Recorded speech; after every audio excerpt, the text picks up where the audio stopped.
Hey everybody, welcome back. So for those of you guys that had followed our Sri Lankan series that we done a while back with our Sri Lankan python, going through the whole process of socializing and so forth, we haven't done an update for a little while. So I thought today was a good time to do that and to maybe spend some time talking about realistic expectations when we're working with animals that are a little scared of us or a lot scared of us, and how we can expect them to kind of evolve over time and get used to us. So we're going to take him out. We're going to do another handling session with him and see how he does. And we'll talk about it today on Intrepid Exotics. Whether you're a lifelong keeper or just getting started, help us encourage responsible keeping, conservation, and public education in the interest of keeping our reptiles safe and healthy as we protect them for future generations. You're invited to spend time with us as we experience these awesome animals together on Intrepid Exotics. So I'm not going to waste a whole lot of time getting in there and handling him. He's been sitting back there in the back of his enclosure, kind of watching me the whole time. I'm sure he's like, oh damn, I see lights, what's going on? First, if you're not already a USARK member, jump on, get your membership, follow them on YouTube. They do a lot for us, and they put out a lot of really good information on their website, really pertinent stuff. If you guys got any questions about USARK, what they do, feel free to hit me up. I will gladly sit down and talk with you about it.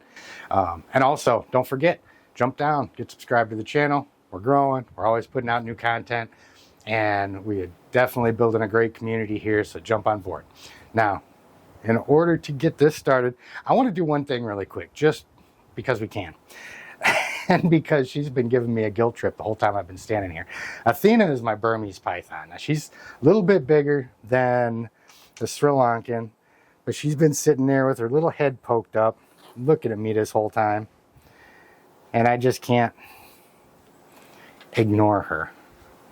So, and it's feeding time for these guys. They're going to eat tomorrow. Yeah, they're on their 7 to 10 day schedule, but look at this girl. This is one example of, one of the things when we talk about with like choice-based handling and stuff like that, this animal loves to interact. I'll open up the door, she'll come right out. Sometimes she'll come out just long enough to get her neck scratched and turn around and go back in. Sometimes she'll just keep coming out. But we don't want to spend too much time with her right now. I just wanted to say hello. You're such a good girl. Now, this is an example of an animal that I've had since she was a hatchling. And we went through some rough times getting her started. I know. See, and this is the guilt trip that we got to deal with these animals, because she's still looking at me through the glass like, hey, Dad, where are you going? Love her. She's awesome. Now, if you guys started watching the series that we did with him, we filmed every handling session from the very first time, taking him out of the tub, all the way up until the first time we pretty much had him out the whole time. No hissing, no strikes, no musking or anything like that. And, every handling session since then, he's been a little bit upset at the fact of coming out. He's still real nervous about that. But once he comes out, he's fine. So I just wanted to show you guys a little bit. And this is after having him for a little while. You can probably see in the video there that, he's looking at me. He's aware of me. He's got those really fast tongue flicks. He's like, oh, damn, here we go again. And one of the things that I started doing with him is, instead of going in there with a hook or anything, I just go in there flat-handed right across the bottom. It's going to be a little bit difficult this time because of the substrate in there, but he's already cocked back, kind of stressed out right now. So let's just go get him out. You can touch him. Come on, buddy. Come on, bud.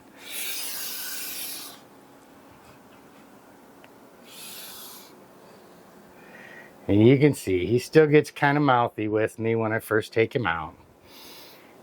Still doesn't necessarily appreciate it too much. But look at this demeanor once he gets out of his enclosure. And I have him out during the live streams quite a bit. Just because everybody loves this guy. And he's become a bit of a celebrity in his own right.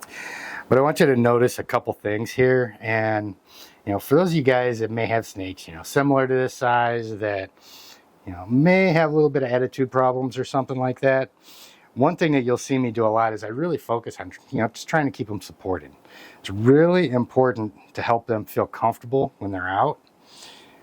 You just can't have them dangling. You can't be afraid of them biting. Just like we put out in that last video there. When you're working with your smaller snakes, just completely forget about the prospect of getting bit. Ignore it like it doesn't exist. If they get you, they get you. You're not even, it's not going to do anything at all to you.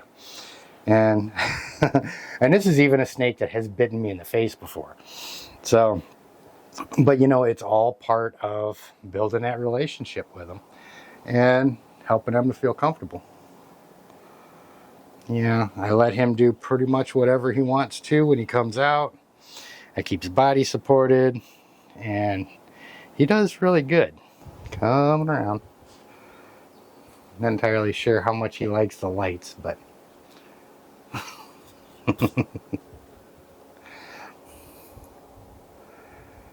what you doing, bud? Huh? I mean, look at this. You can see the way he was coming out. He's really stressed out, and he's still really vocal. Whatever's got his attention, he doesn't like it. That was my hand. So he still gets a little uneasy sometimes, even as much as I've worked with him. But in a lot of respects too, I don't take him out a whole lot, just because, you know, he is kind of comfortable in there. He gets comfortable being handled and coming out and stuff like that. But it's always a little bit different for him too when I take him out and just mess with him right outside the enclosure or something than it is when we're talking about, you know, having all these lights and stuff out here. So I'm sure they don't like that a whole lot. But I think the biggest thing that we really wanted to express with that whole series is that, you know, you can take an animal that's really, really, really scared of people and bring them around and get them comfortable and get them to the point where they actually enjoy living with you to some degree. And although it's not always going to be perfect, sometimes it's going to take a long time to get really, really, you know, to get them really, really at ease. It's still possible. And it's a process.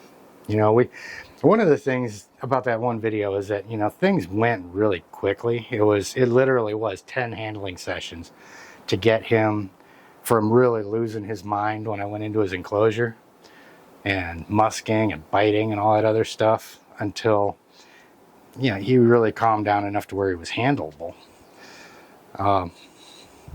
So that part of it went really good. Now, if we're talking about trying to get them, you know, like a little ball python who's just really, really peaceful and all that, different species are going to take, you know, different lengths of time to get there. And, you know, Sri Lankans, again, these guys are locality Indian rock pythons that have been given their own species. So, you know, rock pythons are known for being naturally really grumpy anyway. But, you know, you can see by this guy's body language, he's doing really good. Are you trying to get into my shirt? Yes, you are. Don't do that. But he actually does appear to enjoy getting out and crawling around and stuff like that once I get the enclosure opened up. You gonna say hi to everybody? But I thought everybody would like to see a little Bob update. Again, guys, if you got any questions, you got anything like that you want to see, by all means, hit me up in the comments. Let me know. Like the video, of course. Get it out there so everybody can see how well he's doing. What are you doing? So we're going to let him go back home and get this Silent Bob update out so everybody can see how well he's doing. And you guys have an outstanding day, and we will see you next time.